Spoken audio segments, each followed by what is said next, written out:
Welcome, traveler. Pull up a chair and settle in. The night is long, and the hills have memories. You seek tales that the civilized world tries to forget, stories scrubbed from the ledgers and omitted from the history books, because the truth of them is colder than a winter creek bed.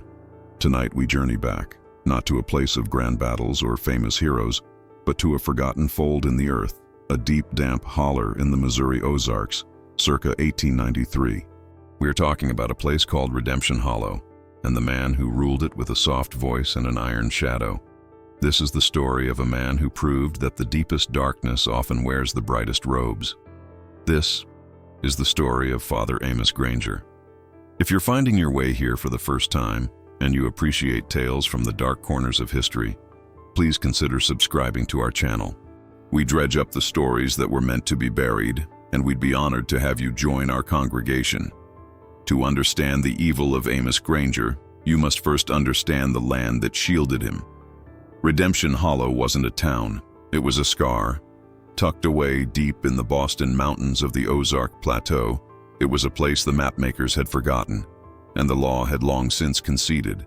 To get there meant a 3-day journey by mule from the nearest real town, Springfield, crossing rivers too treacherous for bridges and following deer trails that seemed to vanish in the fog.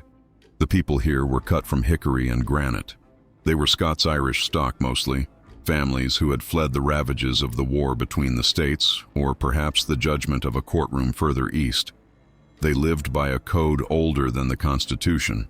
They mistrusted revenuers, they lived by the almanac, and they held their faith close. Their world was small, bounded by Whisper Ridge to the east and the impassable, roaring whitewater of the Devil's Snare River to the west. Life was hard. The soil was rocky, good for little more than corn, beans, and the kind of tobacco that could peel paint. Winters were lean, and sickness was often a death sentence, tended only by the local granny woman, Aunt Hattie, who knew her poultices and her prayers in equal measure. Into this isolated, desperate, and deeply superstitious world walked Father Amos Granger in the spring of 1885. He was not from the Hollow. That much was obvious. At 47 years of age, he cut an imposing figure. He wasn't a giant, but he held himself with a stillness that demanded attention. He had a full beard, the color of salt and pepper, and eyes described by one survivor as like looking down a dry well. He carried one book, a massive leather-bound Bible, its pages swollen and yellowed by humidity. He didn't arrive shouting damnation. He arrived with a mule laden with something the Hollow hadn't seen in a year: flour, salt, and real coffee. He gave it freely. He asked for nothing. He simply sat up by the creek, and when the sun went down, he began to speak. His voice was mesmerizing. It wasn't the fiery shriek of a camp meeting revivalist. It was a deep, melodic baritone that seemed to vibrate in the listener's chest. He spoke of a different kind of salvation. Not one of fire, but of peace. He spoke of the redeemed shepherd, a gentle savior who understood their pain, their isolation, their poverty. He said God hadn't forgotten Redemption Hollow. He had chosen it. He had sequestered it from the sin of the cities, preserving it as his last ark. Within 6 months, the people of the Hollow, with their own blistered hands, had built him a church. It was the only building in the valley made of milled plank rather than raw logs. It sat on the only flat acre of land, right at the valley's center. They called it the Church of the Redeemed Shepherd. And Amos Granger, who asked them to call him Father, became the absolute, unquestioned, and beloved ruler of their lives. The first few years were, by all accounts, a golden age for Redemption Hollow. Granger was a strange mixture of pragmatism and mysticism. He organized the men into rotating work crews, teaching them to terrace the rocky hillsides, increasing their corn yield threefold. He established a community storehouse, built behind the church, where everyone contributed a tenth of their harvest, their livestock, their woven cloth. This tithe, he explained, was not for him, but for the community. When the brutal winter of '87 hit, no one starved. While families in neighboring valleys were boiling shoe leather, Redemption Hollow was eating smoked ham and preserved beans. Father Granger was hailed as a savior. His word became law, higher than the common law that trickled in from Jefferson City, and higher, even, than the old folks' superstitions. When a child took sick, the family sent for Father Granger before they sent for Aunt Hattie. But his doctrine, the one he preached every Sunday in that stifling, unpainted church, began to slowly shift. He started with the sin of property. "These hills, this land," he'd boom, his voice filling the rafters. "Do you own it, or does it own you? You sweat and you bleed for soil that will one day claim your bones. You fret over a mule that will kick you, a hog that will bite you. The Lord," he'd lean in, his voice dropping to that hypnotic whisper, "cares not for your deed. He cares for your soul. To be truly free, truly redeemed, you must release the burdens of this world." He introduced the tithe of surrender.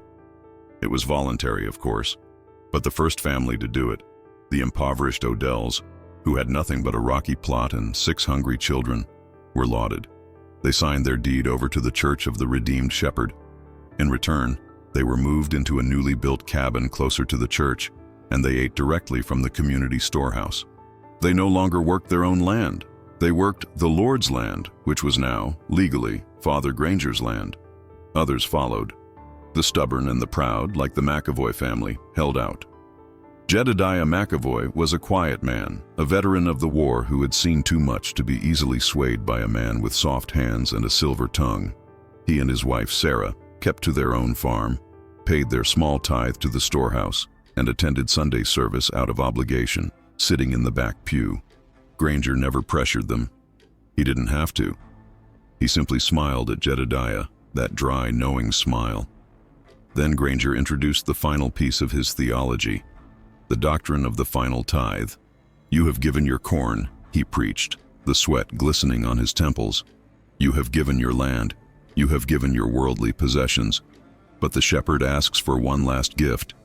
The cities of man are falling. The world outside this valley is burning with sin and pestilence.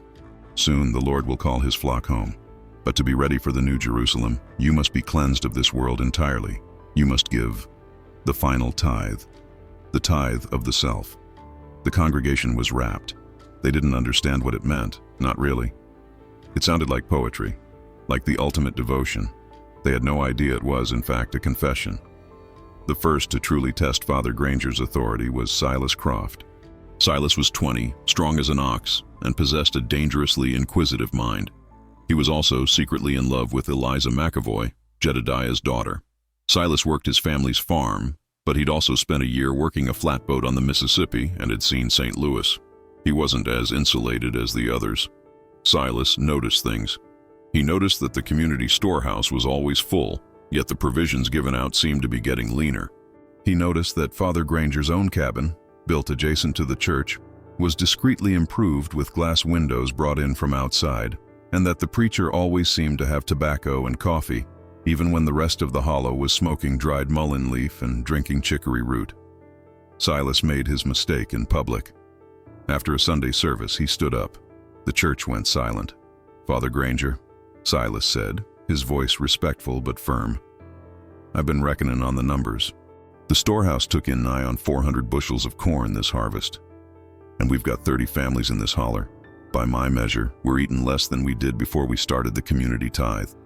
I'm just wondering, sir, where does the surplus go?" A collective gasp sucked the air from the room. It was blasphemy. Amos Granger did not get angry. He simply walked down the aisle until he was standing in front of the young man. He placed a hand on Silas's shoulder.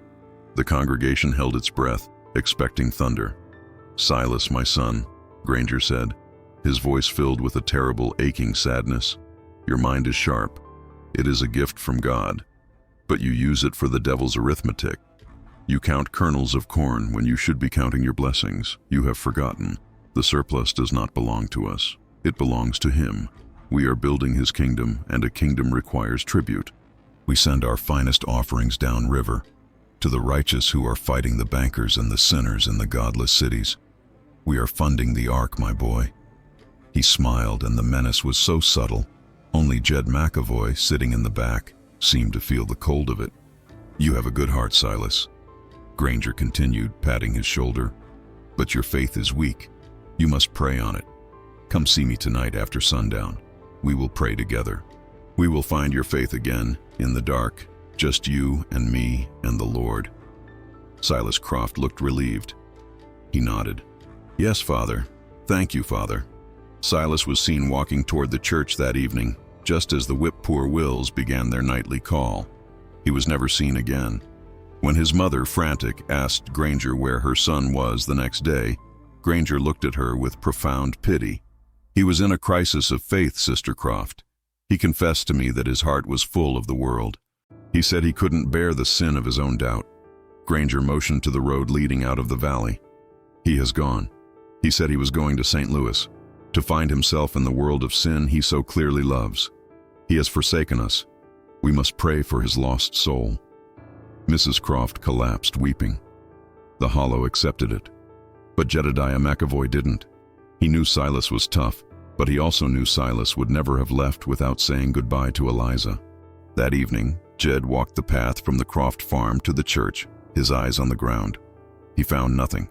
He then walked the path behind the church, leading up the ridge to the old, disused clay pit. There, in the damp red clay, Jed McAvoy saw two things. He saw a deep, wide track from a wagon, and beside it, half pressed into the mud, he saw a single, distinctive brass button, one that he had seen 100 times on Silas Croft's favorite canvas coat. Jed looked at the red, unsettled earth of the clay pit. He looked back at the church, where a single lamp burned in Granger's window, and for the first time, Jedediah McAvoy felt a cold, primal fear settle in his gut. Before we continue this chilling excavation, if you're the kind of person who believes that the darkest parts of our past need to be brought into the light, please take a moment to subscribe and click the bell. You won't want to miss what happens when the light finally hits Redemption Hollow. The disappearance of Silas Croft cast a short shadow. Father Granger declared a day of fasting and prayer for our lost brother, and the incident was folded into the narrative of his sermons. Silas became a parable, a lesson about the dangers of a worldly mind and a questioning heart. The Hollow's fear of the outside world and of their own sinful nature grew deeper. They clung to Granger more tightly than ever, all except the McAvoy family. Jed said nothing about the button. He tucked it into his pocket, a cold piece of metal he touched from time to time as he worked his fields. He watched. His daughter, Eliza, was heartbroken. She refused to believe Silas had just left, and for that, she earned the pitying stares of the congregation. She became quiet, withdrawn, finding solace only in her work at home or in the deep woods, where she often went to gather herbs. Jedediah's wife, Sarah, saw the change in her husband. He was a man who rarely spoke more than 20 words in a day, but now his silence was different. It was heavier. One night, as they lay in their cabin, the only sound the rustle of the wind, she put her hand on his chest. "You're carrying something, Jed," she whispered. "It's about the boy." Jedediah McAvoy let out a breath he seemed to have been holding for a month. "He didn't run, Sarah. He's on this mountain. He's in this mountain." Sarah didn't need to ask who. She just closed her eyes. "What do? We watch. We listen. We work our land. And we keep Eliza close." But keeping Eliza close was the one thing they couldn't do. A few weeks later, Eliza went out, as she always did, to check her rabbit snares and gather sassafras root near the creek. She was supposed to be home before noon. By dusk, she was not back. Jed and Sarah's quiet panic turned into a frantic search. Jed lit a pine torch and walked the creek bed, calling her name until his voice was raw. Sarah ran to the neighbors. Within an hour, 20 men from the Hollow were combing the woods. They found nothing, no tracks, no sign of a struggle. Her basket was gone. She was gone. The search party finally, reluctantly, gathered at the church as the moon rose high. Father Granger emerged, his face a mask of solemn concern. "She is gone," he announced, his voice heavy. The crowd murmured. "No!" Sarah McAvoy cried, lunging forward. "She's just lost. We have to keep looking." Granger caught her gently by the arms. "Sister Sarah, your grief is righteous, but we have been tested again." He held up his hand, and in it was a small folded piece of paper. "I found this, laid upon the altar of the church, tucked into the good book itself." He unfolded it. It was a note written in the shaky, blocky script of someone who only barely knew their letters. It read, "Father, I have sinned. I cannot bear it. I gave my heart to the lost boy Silas. I am lost too. I go to find him in the world. Do not lock for me. She has followed the serpent out of the garden," Granger said, his voice resonating with finality. "She has chosen the world over the flock. She, too, is lost." Jedediah McAvoy stared at the note in Granger's hand. He knew his daughter's hand. She was one of the few in the valley who could write with a clean, clear script, taught by her mother. The handwriting on that paper was not Eliza's. It was a clumsy, calculated forgery. As the other families bowed their heads to pray for another lost soul, Jedediah McAvoy met Father Granger's eyes across the flickering torchlight. Granger's expression was one of perfect, profound sympathy. But his eyes, those dry well eyes, were cold, flat, and triumphant. Jed knew. He knew his daughter hadn't run. She hadn't been taken by a panther. She had been harvested. 3 days later, something impossible happened in Redemption Hollow. A stranger arrived. This wasn't just a stranger. This was the law. Deputy United States Marshal Elias Thorne rode into the valley on a tired-looking bay mule, his duster coated in the red dust of 3 states. He was a tall, lean man in his late 30s, with a face that looked like it had been carved from driftwood.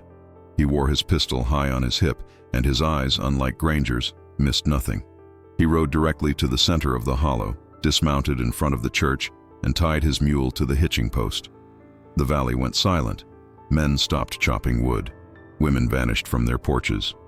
It was as if the sun had suddenly been eclipsed. Father Granger emerged from the church, wiping his hands on a cloth. He smiled his welcoming pastoral smile. "A traveler. Welcome, friend. You look weary. Come in and take refreshment." "I'm not a friend, and I'm not here for refreshment," Thorne said, his voice flat. He didn't remove his hat. "I'm Deputy Marshal Elias Thorne. I'm looking for 2 men. Granger's smile didn't falter. "We are simple folk here, Marshal. We see few travelers. What men are these?" "Federal men. Tax assessors. They were last seen heading into these hills 2 months back. Their horses were found, stripped of their tack, down by the White River.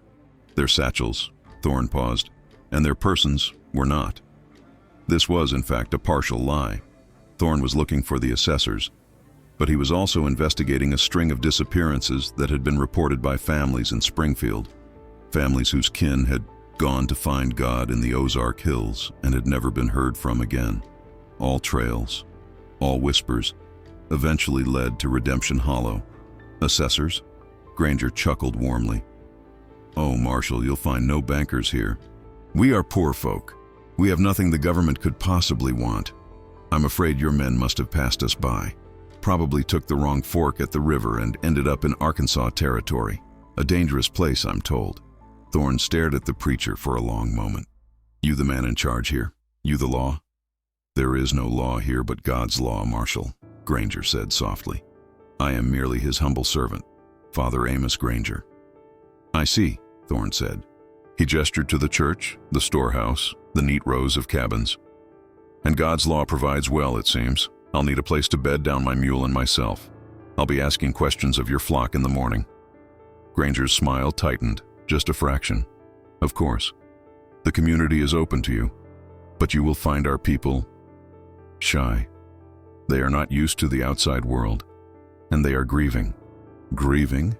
We have just lost 2 of our young people to the temptations of the cities," Granger said, his voice dripping with sorrow. "A young man, Silas Croft, and just days ago, a sweet girl, Eliza McAvoy. They ran off together, we fear. A tragedy of youthful sin." Thorne's eyes flickered. The name McAvoy was on his list. A cousin in Springfield had reported Eliza missing weeks ago, saying her letters had stopped suddenly. But Granger was claiming she had run off days ago. The lies were already tangling. "I'll need to speak to the McAvoy family," Thorne said. "Naturally," Granger replied. "They live furthest up the ridge, by the dead hickory. You can't miss it."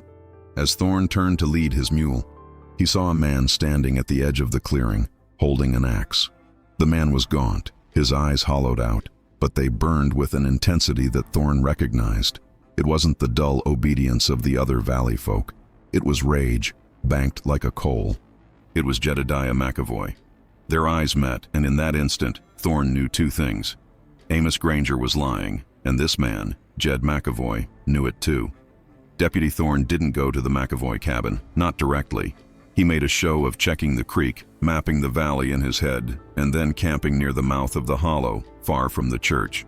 He made himself visible, a target. He knew that in a place this tight, the best way to find an ally was to force their hand. He didn't have to wait long. Well after midnight, when the moon was hidden by a thick blanket of Ozark fog, a shape emerged from the trees. Marshal. Jed McAvoy's voice was a low rasp. Thorne was already sitting up, his revolver in his hand. Mr. McAvoy, took you long enough. You shouldn't be here, Jed said, ignoring the gun. This ain't your place. It is now, Thorne said. I'm not leaving until I find out what happened to those assessors, or your daughter. Jed flinched, the first crack in his granite facade. He stepped closer to Thorne's small fire. My daughter, he said she ran off. And you believe him? Thorne asked, studying the man's face. My Eliza couldn't write that note, Jed said, his voice breaking. She just couldn't. And Silas. The boy was sound. He wasn't a runner. What do you think happened to them, Mr. McAvoy? Jed looked back toward the dark, silent church, its steeple a black spike against the gray sky. He talks, and people listen. He talks about giving up burdens, about the final tithe. I think he's putting them in the ground. I think he's putting them all in the ground. Thorne felt a chill that had nothing to do with the fog. Why? For what purpose? The tithe, Jed said, his hand balling into a fist. The tithe of surrender. The Odells, the Weavers, the Crofts, Silas's family. They all signed their land over to the church. They all signed it over. And now, they're burden-free. The Odells are still here, working his land. But the Crofts, after Silas vanished, they just faded. Granger moved them closer to the church. They don't talk. They just work and pray. They're ghosts. Thorne stood up. This was it. This was the mechanism. It wasn't just fanaticism. It was greed, dressed in holy robes. The oldest sin of all. He's collecting souls, Marshal. But he's collecting the deeds first. The assessors, Thorne said, the pieces clicking into place. They would have found him out. They would have seen the land transfers. They weren't just passing through. They were his first victims. The first final tithe. What about Eliza? Jed's voice was desperate. We never signed. We held out. Why her? Thorne looked at the desperate father. To break you, Mr. McAvoy. Or perhaps she saw something. She was in the woods. Maybe she saw something she wasn't supposed to. The clay pit. Jed whispered, his face ashen. Behind the church. After Silas went missing, I saw wagon tracks. And I found this. He reached into his pocket and pulled out the small, tarnished brass button. Thorne took it. It was heavy. Real. This is evidence. But it's not enough. A button and a wagon track won't hang a preacher. Not in his own valley. These people, they're terrified. Or they're in on it. His deacons, Jed spat. The 3 Barrow brothers. They ain't right in the head. Never were. Granger found them back in the hills, half-starved. Now they follow him like hounds. They guard the storehouse. They guard him. They do his wet work, I reckon. All right, Jedediah, Thorne said, handing the button back. We have to find more. We need to find where he's hiding the surplus. The grain, the coffee, the goods he's skimming. And we need to find where they're buried. Not buried. A new voice croaked from the darkness. Both men spun around. Standing just at the edge of the light was a tiny, ancient woman, wrinkled as a dried apple. It was Aunt Hattie, the granny woman. She held a bundle of knotted herbs. Aunt Hattie, Jed breathed, you shouldn't be here. The preacher don't own the woods, she rasped, stepping forward. Not yet. She looked at Thorne with sharp, intelligent eyes. You looking in the wrong place, lawman. What do you mean? Thorne asked. The ground here is too hard, too much rock. You dig a grave, you leave a scar. The earth don't forget. She shook her head. He don't put 'em in the ground." "Then where?" Aunt Hattie pointed, not to the clay pit, but to the far end of the valley, where the Devil's Snare River roared through a deep limestone gorge. "He gives 'em back to the water. He calls it the Devil's Baptism. He gives 'em a final tithe, right into the sinks." "The sinks?" Thorne asked, looking at Jed. Jed McAvoy nodded grimly. "It's a bad place, Marshal. A limestone cave system at the head of the gorge. The river runs right into it, into a hole in the earth. Folks say it goes straight down. Anything that falls in, it's gone. It never comes out the other side. Not even a log. It just swallows it." "A perfect disposal," Thorne said, the grim reality settling on him. No bodies, no graves, no evidence. The clay pit, the wagon tracks. "He takes them there," Jed finished. "To the pit. But maybe not to bury him. Maybe to process him." The word tasted like ash in his mouth. Aunt Hattie stepped closer. "He makes them pure, lawman. He takes their sin, and their clothes, and their boots, and their worldly truck. He cleanses them, then he gives them to the sinks." Thorne realized what she meant. The wagon wasn't for bodies. It was for the possessions, the evidence. Granger wasn't just a killer. He was meticulous. "Aunt Hattie," Thorne said, turning to her, "you've stayed quiet. You let him take your place in this valley." "I am a healer," the old woman said, her voice like dry leaves. "I mend what's broken. He breaks what's whole. I know his medicine. It ain't from God." "What do you mean, his medicine?" "The night Eliza vanished," Hattie said, her eyes watering. "She came to me. She was scared. She said she'd been in the woods near the church, looking for me. She saw the Barrow brothers unloading Father Granger's private wagon. It was full of supplies from town. Good coffee, sugar, bolts of cloth, things the Hollow hadn't seen in a year. All of it paid for, with our tithe." Jed's face darkened. "He's been selling our surplus, living like a king while we eat Midlands." "Eliza saw," Hattie continued, "and one of the brothers saw her. She ran. She came to me. I told her to go to her pa, to get out of the valley. She never made it," Jed whispered. "No," Hattie said, "but that ain't his only medicine. He has another. A tea. He gives it to the ones who are grieving, like the Crofts. He gave it to Sister Croft after Silas vanished. He said it was for peace. I saw what was in it. Jimson weed. Just a little. Enough to make the mind soft, pliable. Enough to make you believe anything. And skullcap. To make you sleep. He's poisoning them, lawman. Slowly. Making them docile." Thorne now understood the blank, ghostly stares of the Croft family. They weren't just grieving. They were drugged. "We have to see this storehouse," Thorne said to Jed. "The real one. Not the community shed. The one where Eliza saw the goods." "It's behind the church," Jed said. "But it's guarded. The Barrow brothers. They sleep in a shack right next to it, and they ain't heavy sleepers." "We're not going at night," Thorne said. "We're going tomorrow. During the service, during the sermon. That's when he's at his loudest. And that's when every soul in this valley, including the Barrows, will be inside that church, hanging on his every word." "It's too dangerous," Jed argued. "If we're caught, we will be caught if we wait," Thorne said, his voice hard. "He's already taken 2 from you, Jed. He's taken the taxmen. How many more before you stop being cautious? He's a cancer, and we're the knife." Jed McAvoy looked at the ground, at the cold ashes of the fire. He thought of Eliza's laugh. He thought of Silas's brass button. He picked up his axe, which he had leaned against a tree. "Tomorrow," Jed said, his voice void of all emotion. During the sermon. The next morning was a Sunday. The air in Redemption Hollow was thick and humid, the sky a bruised yellowish gray. A storm was brewing on the ridge. The sound of the church bell, a single dull clang, echoed through the valley. From their vantage point in the woods, Thorne and Jed watched the families walk, one by one, toward the church. They saw the Croft family, moving slowly, their eyes unfocused. They saw the Odells.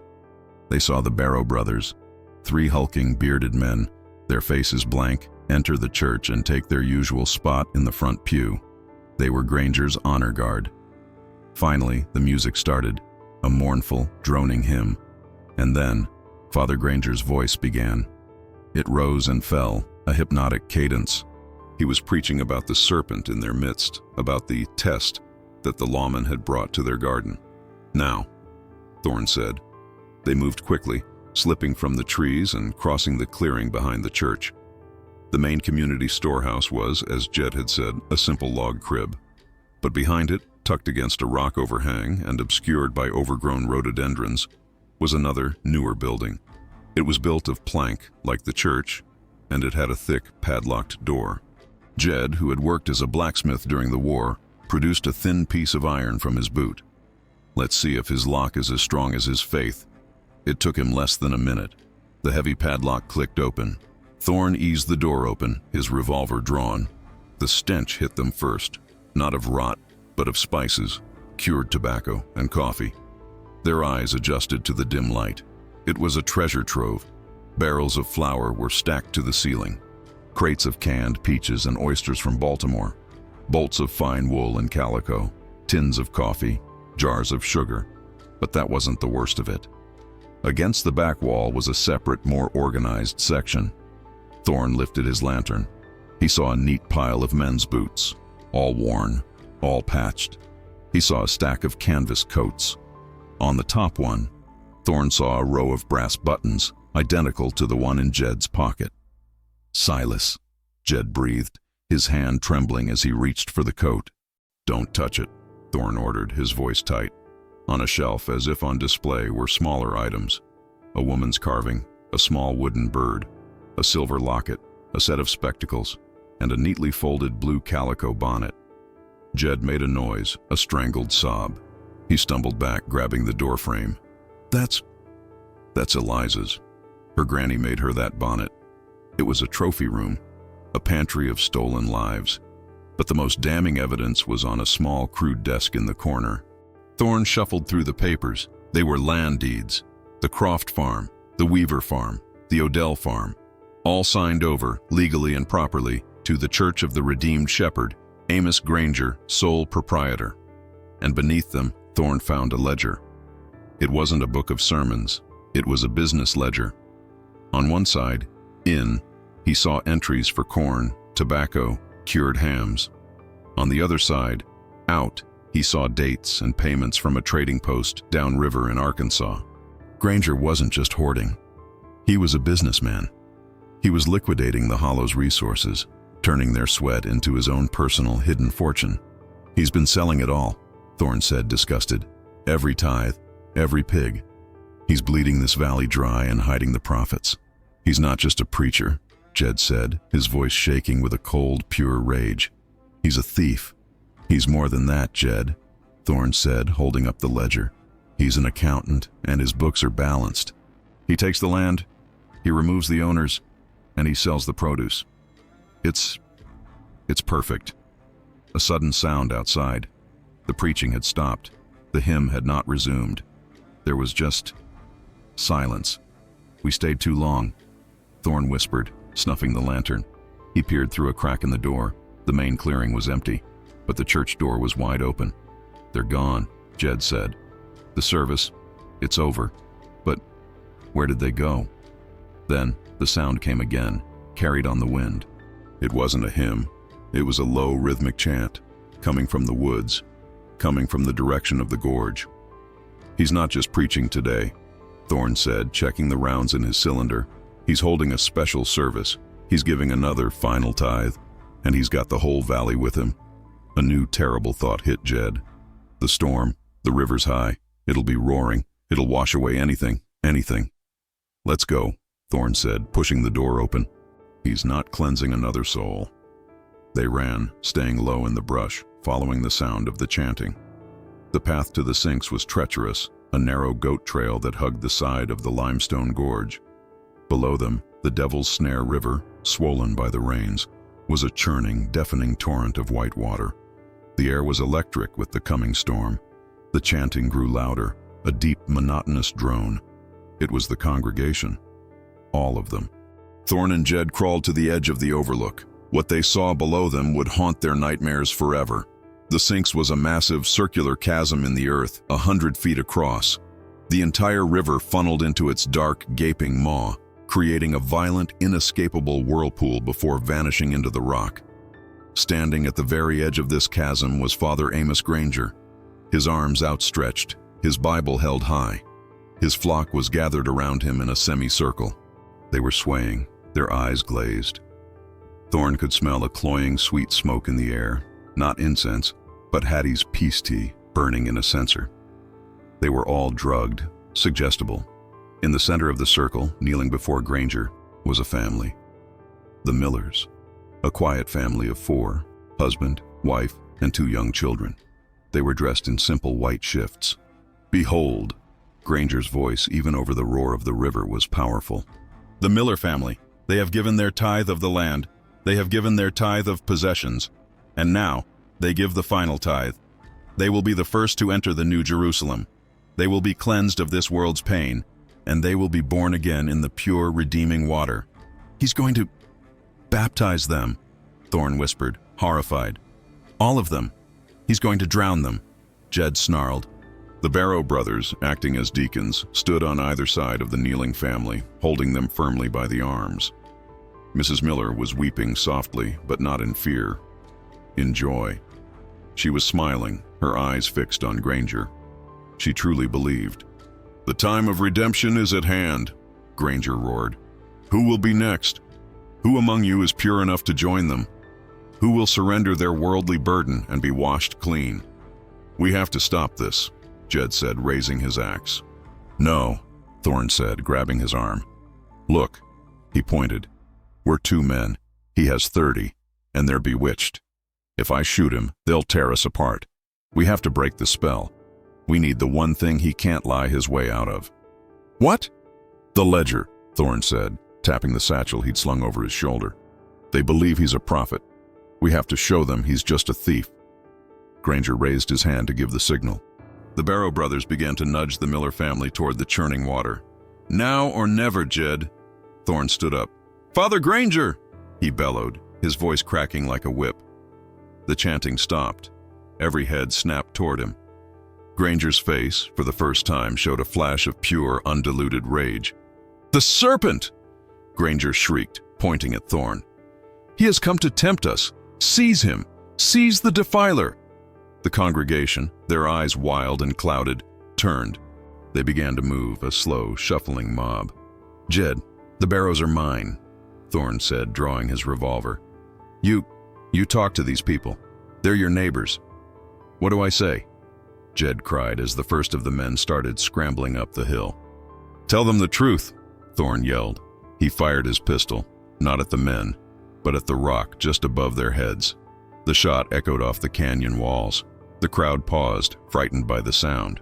"Listen to me!" Jed McAvoy roared, his voice raw with grief and fury.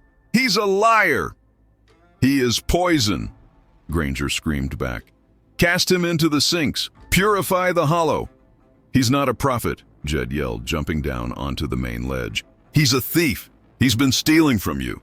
This gave the crowd pause. Stealing was a sin they understood. "Where is your tithe?" Jed shouted, walking toward the dazed crowd. "Where is the corn you harvested, Thomas? Where are the hogs you raised, Widow Croft? Are you eating them, or are you eating scraps while he eats fine?" "It is for the Lord's work," one of the deacons yelled. "Is this the Lord's work?" Thorne shouted, pulling the ledger from his satchel. He ripped out a page and threw it into the crowd. "This is his book, not his Bible, his accounts. He's been selling your food downriver. He's been buying coffee and sugar while your children chew on roots." A few of the men, the ones less drugged, stopped. Thomas, the man Jed had called out, picked up the fluttering page. He stared at it, uncomprehending. Granger saw he was losing control. "Lies! Tricks of the devil! Do it!" he screamed at the Barrows. "Send the Millers to glory, now!" The 2 Barrow brothers grabbed the father, Mr. Miller, and began to drag him toward the edge. Jed McAvoy let out a warrior's cry and charged, not at Granger, but at the Barrows, his axe held high. The scene exploded into chaos. Jed McAvoy was a man possessed, driven by the ghosts of his daughter and the young man she loved. He swung his axe not to kill, but to maim, to stop. He buried the flat of the axe in the chest of the first barrow, sending the giant man staggering backward, gasping for air. The second barrow let go of Mr. Miller and turned on Jed, pulling a massive skinning knife. Thorne fired his revolver. The shot hit the second barrow in the shoulder. The man roared in pain and surprise, clutching the wound, but it was Father Granger who was the most dangerous. Seeing his enforcers down, he did not run. He grabbed the smallest Miller child, a girl of about 6, and dragged her to the very lip of the sinks. "Back!" he screamed, his face a mask of pure hate, the pastoral charm completely gone. "Back, all of you, or she meets her God now!" The congregation froze. Jed froze. Thorne leveled his pistol, but the target was impossible. Granger was holding the child like a shield. "You've poisoned them, Granger!" Thorne yelled, trying to keep him talking. "I have saved them," Granger retorted, his eyes wild. "From this filth, this life of pain and mud. I gave them peace. I gave them a purpose. You gave them a drugged-up death," Jed spat. "You in your fine cabin with your coffee and your wool. You're no better than a tick. I am their shepherd. You're a butcher." It was Sarah McAvoy who broke the standoff. She had followed her husband, and she had seen. While Granger was screaming, she had circled around behind him. Now she lunged forward, grabbing the little girl and pulling her away. Granger, shocked, released the child. He turned, his hand raised to strike Sarah. He never got the chance. Jedediah McAvoy, seeing his wife in danger, closed the distance in 2 bounds. He didn't use his axe. He slammed his shoulder into Granger's chest with all the force of his body. The impact was brutal. Both men, locked together, staggered. Their feet slipped on the wet limestone. Amos Granger's eyes went wide. He had spent a decade preaching about the glory of being washed clean by the river. Now, he found himself on the precipice of his own sermon. He grabbed for Jed's shirt. Jed kicked back, breaking the grip. Father Amos Granger, aged 47, the shepherd of Redemption Hollow, stumbled backward. For one agonizing moment, he balanced on the edge of the chasm, his arms windmilling. He looked, not at Jed, but at the congregation. He opened his mouth, perhaps to curse them, perhaps to beg. The river was too loud to hear. He fell. He vanished into the white, churning water of the sinks. He was swallowed by the earth he had tried to steal. He was, by his own definition, cleansed. The silence that fell over the gorge was heavier than the thunderheads gathering above. The only sound was the roar of the river, which seemed, impossibly, to have grown louder. The congregation stared at the spot where Granger had been. They were blinking, the fog of the drugs and the hypnosis beginning to recede, replaced by the horrifying cold clarity of what they had just seen, what they had been about to do. Mrs. Miller, no longer smiling, crawled to her children and held them, rocking back and forth, a low animal wail building in her throat. The spell was broken. Thorne didn't give them time to think. He grabbed the remaining Barrow brother, the one he'd shot, and bound his hands. The other was still wheezing on the ground from Jed's axe handle. "It's over," Thorne announced, his voice carrying the authority he hadn't possessed an hour ago. "Go home, tend to your families. The fever has broken." He looked at Jed, who was standing, shaking, his wife Sarah holding onto his arm as if he might float away. "Jed," Thorne said softly, "I need you. We have to see." Jed nodded. He knew. They went back to the church, to the devil's pantry. They brought back the ledger. For the rest of that afternoon, as the storm finally broke and rain lashed the valley, Thorne and Jed laid out the truth. They went cabin to cabin. They showed the ledger.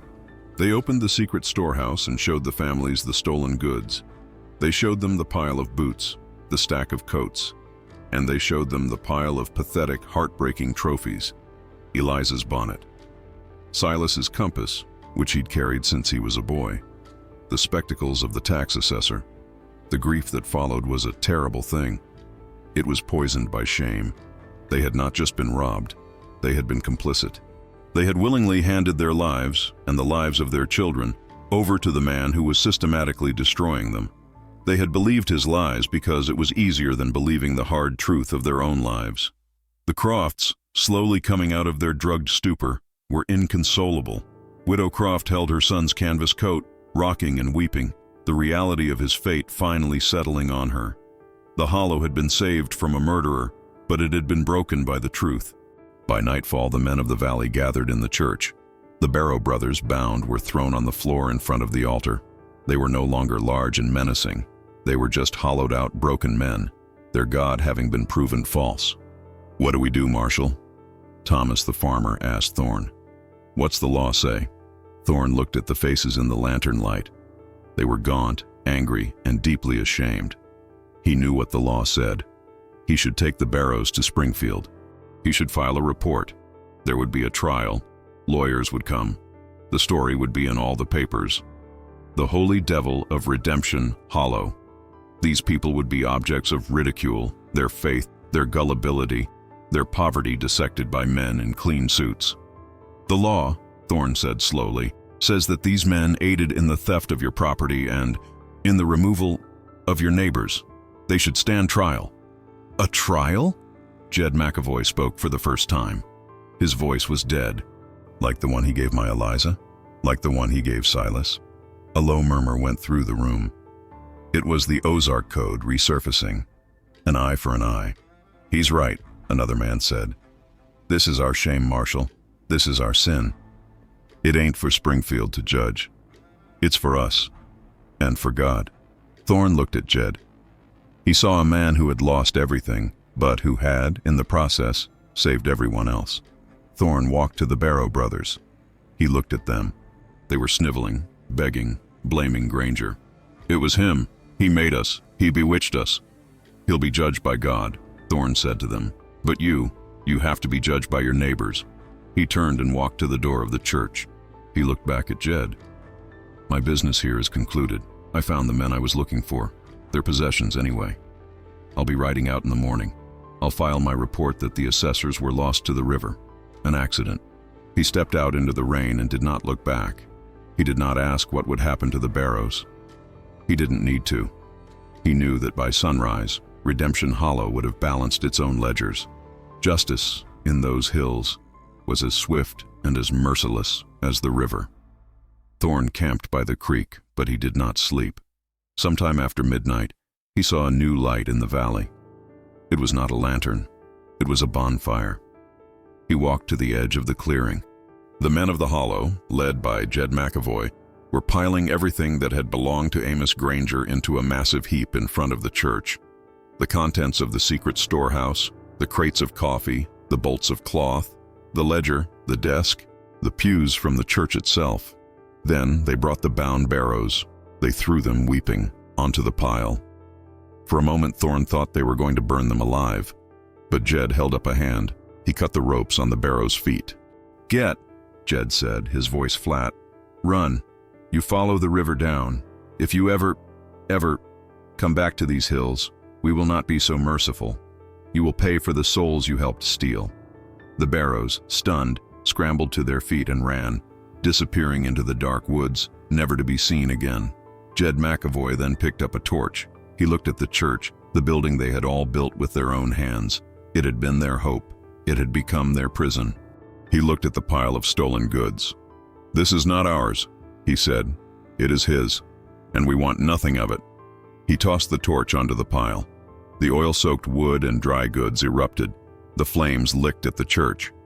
Within minutes, the entire structure was a roaring inferno, lighting up the hollow, casting wild shadows against the ridges. They stood there, the entire population of the valley, and watched their salvation and their damnation burn to ashes. They watched until the roof caved in, sending a shower of sparks into the storm. They watched until it was nothing but a smoking, sizzling ruin. When Deputy Marshal Elias Thorne rode out of Redemption Hollow the next morning, no one waved. They simply watched him go. He passed the smoking ruin of the church. The air smelled of wet ash and burnt sugar. He did not look back. His official report, filed in Springfield a week later, was a masterpiece of omission. It stated that federal assessors Hamilton and Davis were presumed deceased, lost after attempting to ford the Devil's Snare River during a flash flood. It mentioned that the small, isolated community at Redemption Hollow was pious and uncooperative. It made no mention of Amos Granger, Silas Croft, or Eliza McAvoy. Thorne knew that the truth was too complex and too terrible for a courtroom. What was the charge? Murder? Granger was gone. Theft. The evidence was burned. The real crime, the theft of will, the poisoning of faith, was not something the law had a name for. And so, the story was buried. Redemption Hollow did not survive. The heart had been ripped out of it. The shared trust that binds a community together was gone, replaced by a shared, unspoken shame. They couldn't look at each other without seeing their own weakness, their own sin. The Crofts were the first to leave, taking only what they could carry. The Millers followed. Within 2 years, the valley was empty. The cabins rotted. The terraced fields were reclaimed by wild sumac and brambles. Jed and Sarah McAvoy were the last to go. They stayed long enough to bury a small wooden marker near the clay pit. It had no name. They then packed their wagon and headed west toward Oregon, chasing a sunset, desperate to find a place where the shadows weren't so long. This is why you will not find the name Father Amos Granger in the official histories. His evil was too intimate, too successful. He was defeated not by the law, but by a grieving father, and his crimes were erased, not by time, but by the very people he had tormented. They burned the evidence. They scattered. They took the story to their graves, burying it under a mountain of shame. They couldn't bear to admit that they had been so completely, so totally, and so willingly deceived. But the land remembers. Hunters and loggers who, decades later, ventured into that overgrown, forgotten valley, reported a strange, oppressive silence. They said the birds didn't sing right. They found the ruins of a massive chimney, the only thing left of the church, and felt an unnatural cold, even on the hottest summer day. And sometimes, when the river is high and the storm winds howl through the gorge, they say you can still hear a faint droning chant rising from the chasm known as the Sinks. It is the sound of the lost flock, still waiting for their shepherd, still waiting to be redeemed. The sound of the mournful harmonica returns, playing over the sound of wind and the distant roar of water. It fades to silence.